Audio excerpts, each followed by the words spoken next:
Welcome to Luca and Miguel. Enjoy the video. You start by confirming prerequisites: a Google Cloud project with billing enabled and the Geolocation API turned on.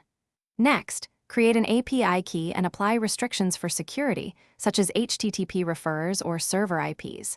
Once done, form a minimal post to https://www.com/geolocations/v1/geolocate. Key equals your KEY with an empty body to test connectivity.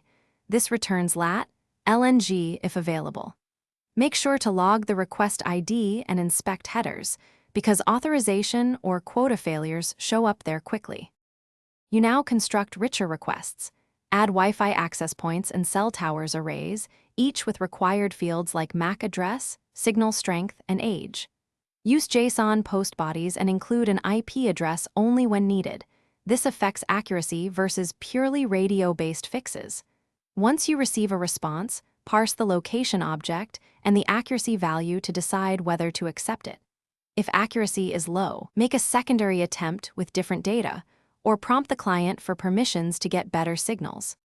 To finalize, integrate the geolocation result into your app flow and validate that accuracy meets your threshold. If not, ask for explicit device location consent. Implement exponential backoff for retries and monitor quota usage in Cloud Console. If things go wrong, first check API key restrictions, billing status, and quota limits. Those are the most common culprits. Make sure to log full responses, HTTP status codes, and request timestamps so you can reproduce and resolve intermittent failures quickly. Thanks for watching and please subscribe. It's the best investment you'll ever make.